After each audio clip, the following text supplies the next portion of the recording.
Hello, today we talk about Taiwan. Taiwan's modern history is a history of a colonial aggression by a foreign regime. Historically, Taiwan has never been part of China.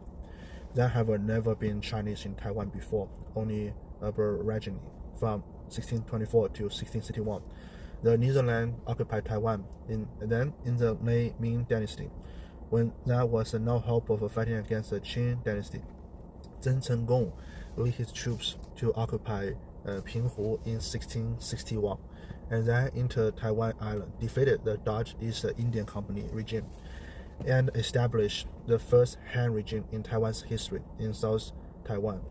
This period of history has been tempered with in the history textbook of the Communist Party of China, and it has been changed to Zheng Chenggong's recovery of Taiwan. How can that be a saying of recovering Taiwan? The history textbooks of the Communist Party of China never talk about the ownership of Taiwan before this. From 1683 to 1895, the Qing dynasty occupied Taiwan. The Qing dynasty was just a dynasty in Chinese history, just a regime. Can the Qing dynasty represent China?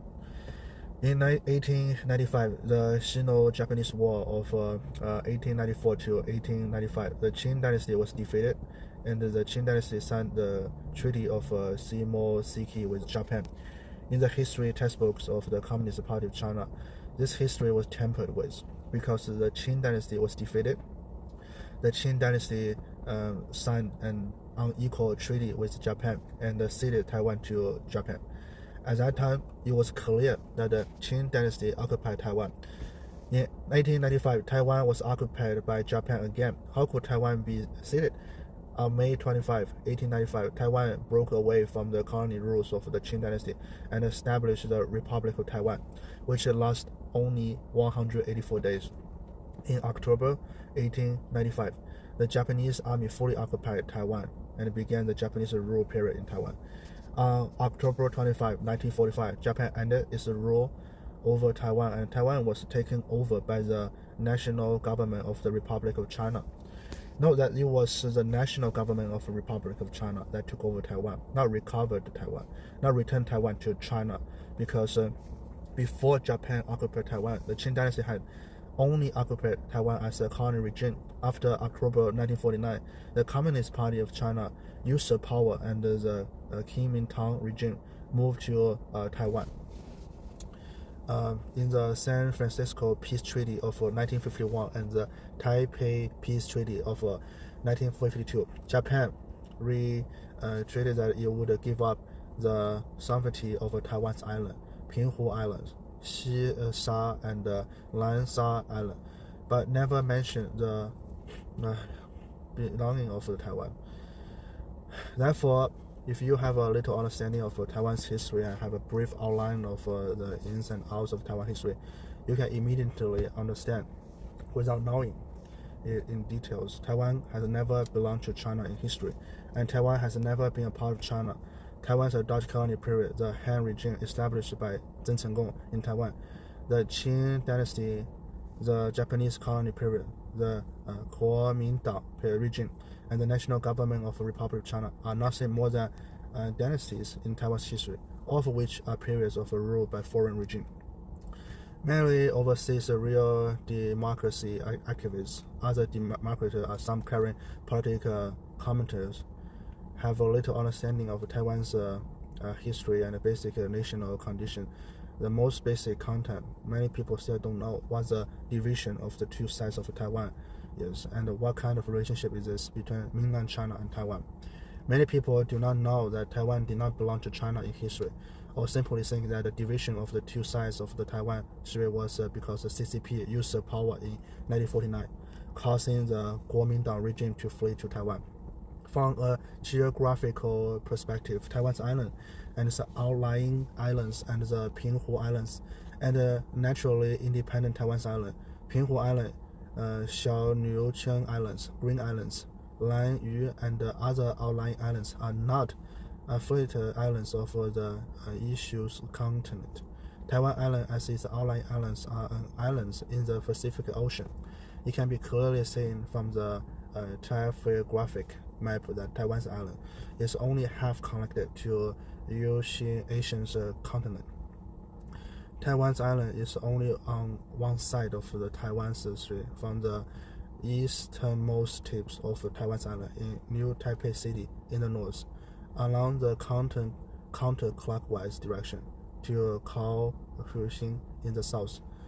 The continental shelf of Taiwan's island is connected to the Eurasian continental shelf, forming the shallow waters of the Taiwan Strait, the Pacific Ocean in the east of Taiwan, the Bashi Channel at the southmost tip of Taiwan, and the waters of Pingtung County in the southwest of Taiwan are directly continental slopes on the Pacific coast of Huanan and Taitung.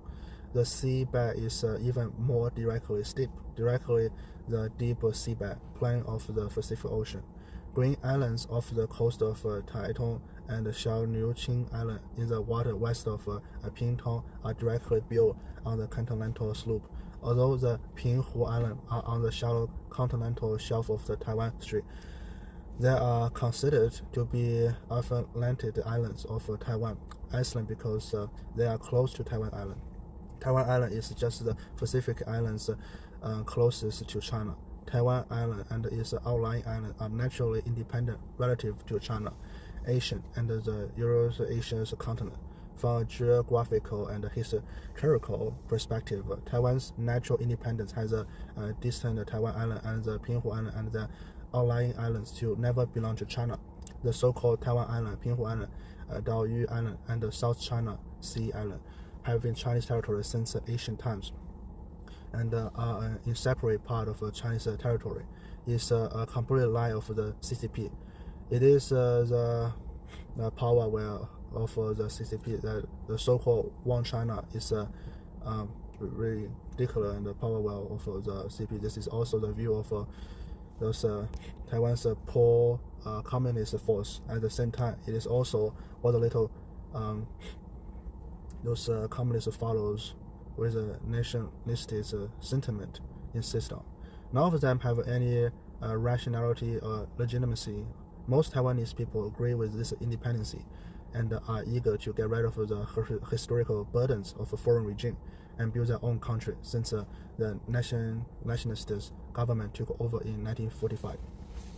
Taiwan has gradually become localized in 1991. The period of mobilization to suppress rebellion and democratization was achieved, and the people are surely the master of their own country. The 1997 constitutional amendment visualized the provincial administrative regions. Li Tenghu proposed in 1999 that the two sides of Taiwan Strait are special state-to-state relations, and the passport was aligned with Taiwan in 2003, all of which show that Taiwan is an independent country, not a province of Republic of China. Most Taiwanese people support the renaming of Republic of China Taiwan and renewal of symbols such as the national flag and the national anthem to reflect the will of the local people, rather than continue the framework of the Kuomintang period. In contrast, the CCP is known for its evil regime, which suppress the people and exploit their rights through violence, lies, and high-pressure rules. Since its established in 1949, the CCP has claimed that in the name of One China, that Taiwan has belonged to China since ancient times, which is actually a manifestation of the wealth of power and has no historical basis. The narrative is not only the poor, sophisticated, and poor communist force, but also disregard for the wish of the Taiwanese people. The CCP's operations of the mainland people, such as the speech block, economic exploitation, and human rights violation, is a straight contrast of Taiwan's freedom and democracy, further strengthening the Taiwanese people's determination to reject those reunion. Many people mistakenly believe that the division of the two sides of Taiwan Strait only originated since 1949, or that Taiwan was once a part of China.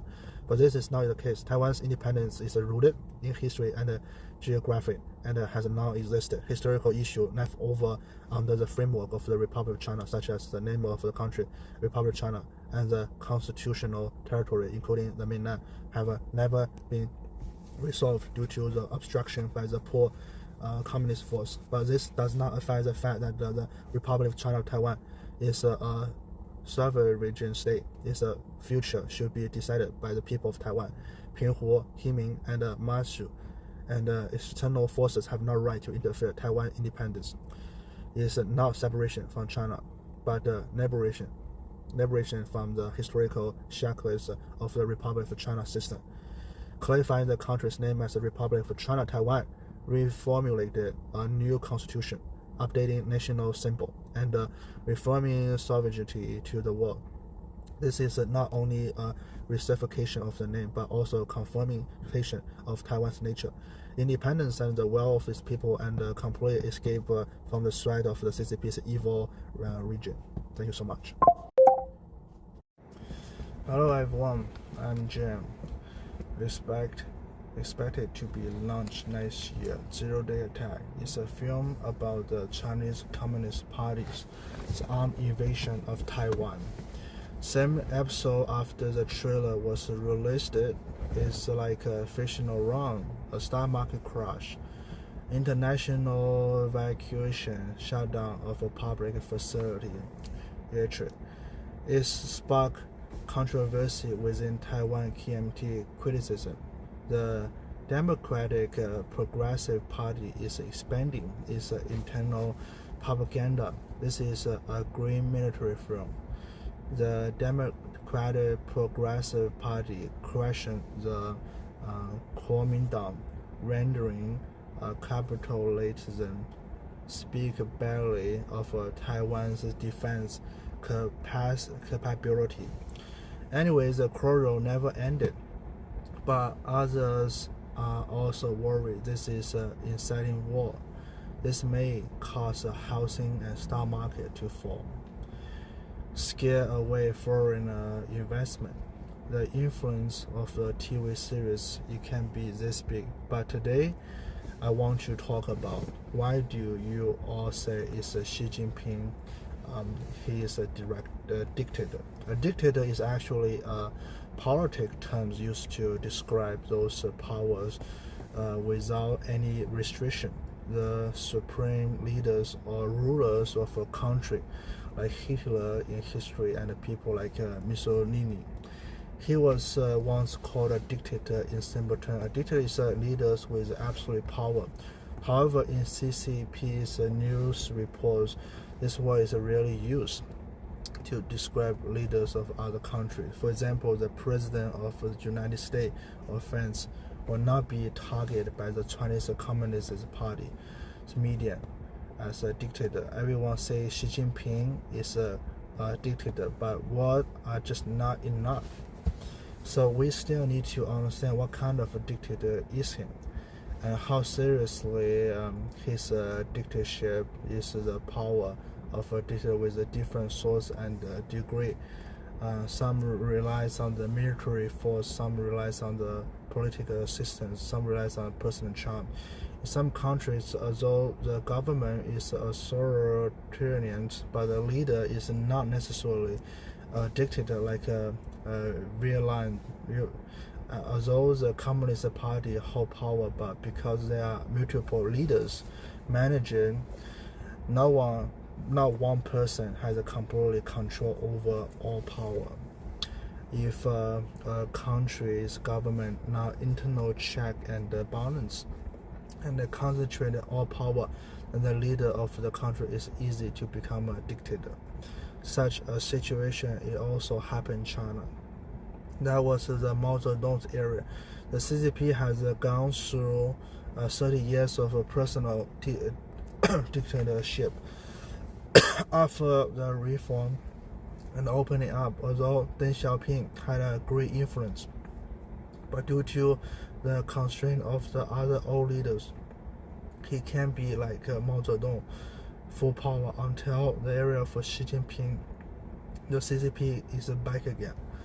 The model of a personal authority. This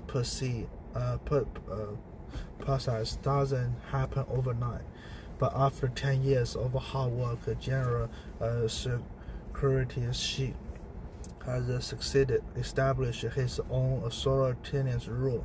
Even this, the constitution was changed. If there's nothing wrong with him, it feels like you will continue like this. Even Yuan Shikai want to change the presidential system to an imperial system. It caused a lot of outrage.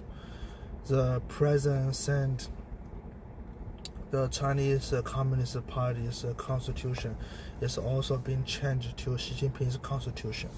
How could everyone not be angry? Don't you think he's a dictator? In today's mainland China, people cannot criticize leaders openly. Only positive criticism can be used if someone is in public or in the news medias.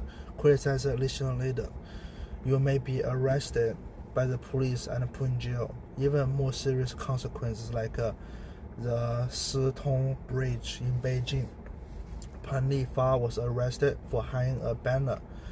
People holding white paper to protest against the pandemic lockdown also detained.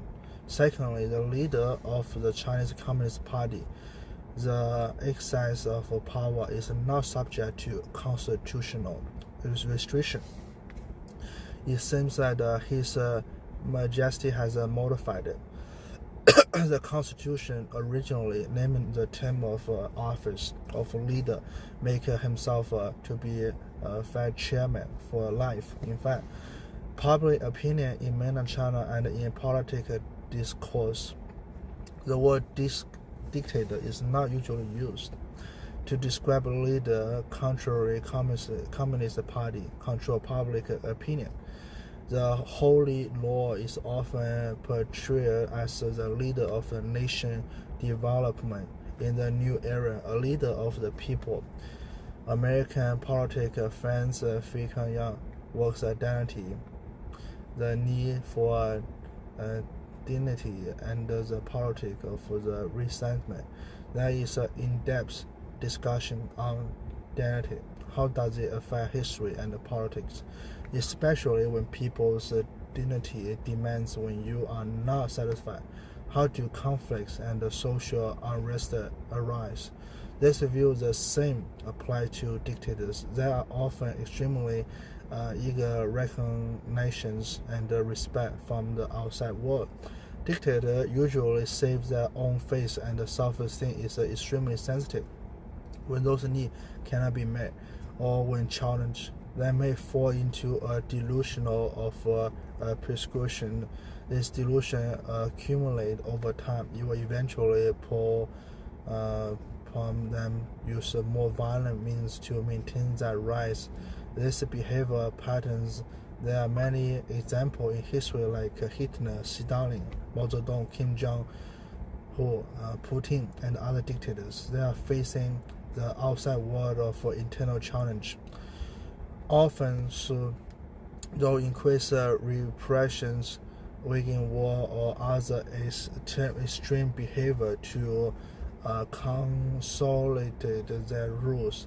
Behind those behaviors, often they are concerned about their own authority. That is also a deep phase driven by insecurity. So we can see that whether Asians or moderns, Chinese or foreign, many dictators behave this psychological characteristics. It's reflected that crave recognition, but when this desire, when you are not satisfied, you will fall into fear and delusion, taking action to maintain that dominance. Why do we feel today His Majesty is increasingly which direction should we lean towards for dictatorship? This can be seen from his series of action, especially during the pandemic. He insists on taking extreme measures to close the city, although those measures could lead to a recession or let the people starve. He did this because he firmly believed he can do better than other people, solve problems more effectively. In addition, His Majesty has been actively in military expansion, building an aircraft carrier. Those actions have led more and more countries to be wary of the CCP. he see foreign countries as a threat, trying to change international laws, the rules of the international orders, and help to separate the South China Sea from the Taiwan Strait, become an inland sea. Mainland China. This action reflects his aggressiveness, strong leadership style in many of his conversations. His Majesty emphasized China's excellent tradition, culture, and regard it as the rule and soul of the Chinese nation. This shows that he is of high nationality, the country concept of governance. He stressed that the authoritarian states better than democratic countries, believe that the democratic countries are ineffective, and say that CCP should be on same level with the United States. This shows his commitment to authoritarian value. This is similar to the situation during Mao Zedong's period. A sharp contrast Mao Zedong at the time before the establishment of the Communist Party of China wanted to try the support of the United States and the people, criticize the Kuomintang's dictatorship, and promised to build a democratic, free new China. Even today, the core socialist value of the Communist Party of China is also including democracy, but His Majesty seems to believe more dictatorship is better than democracy. But have you ever thought about why President Xi will become such a person? Now we come to the issue that we care about most. Well, Xi Jinping, what if he attacked Taiwan in anger? And Xi Jinping's current situation earlier, more and more like empire. Dao Guang of the late Qing dynasty. Continue with the example. Let's learn from the past and apply it to the present. The Occupation War, under the peace company Qi's son, after his house was confiscated, the government was almost corrupt out of hand. The Qing dynasty suffered a series of defeats, keep losing important bases. But in the case, there was still a strong voice in favor of war within the Qing court. Even anyone can say it would be extremely disadvantageous if we continue to fight. The whole world would belong to him. There's attitude of being a good official, even if Empire Dao Guang changed his mind, want to negotiate with Britain. But I can say they are now in the same situation, strong start of a trade war in the United States. The CCP strengthening its control over foreign investment, lead to the withdrawal of foreign capital, choose to return to their home country or set up factories in the Southern Asian countries. The situation has occurred after the global outbreak become extremely serious.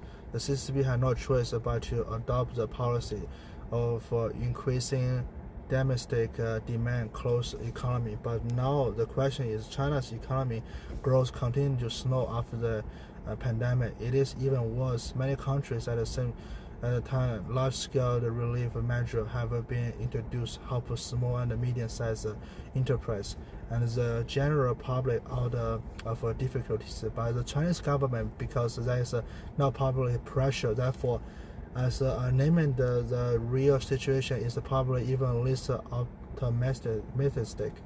Xi Jinping has spoken out on this issue many times, want to beg for mercy from the United States and the foreign capitals, but it seems not very smooth. Can't kneel down the attitude. Seems it doesn't look like he's here to negotiate. Always maintain China's empire's prospect. So since ancient times mentioned earlier, dictators often increase repressions, waging wars, or other extreme actions to consolidate their rule. Since Chairman Xi has Chairman Mao worshipped like an idol, then maybe he will follow Mao Zedong's example. That means to solve the problem at the beginning to get through the crisis. When Mao Zedong was in power, his slogan is prepare for war and fame.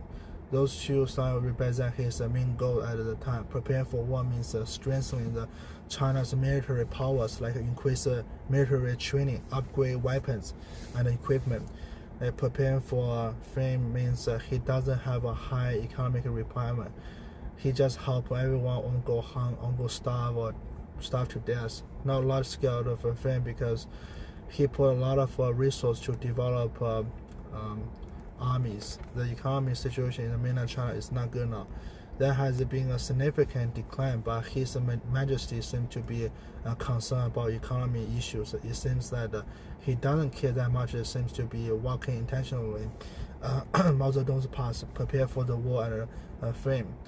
Policy prepared to bring mainland China into a warlike system. Earlier this year, he was at National People's Congress.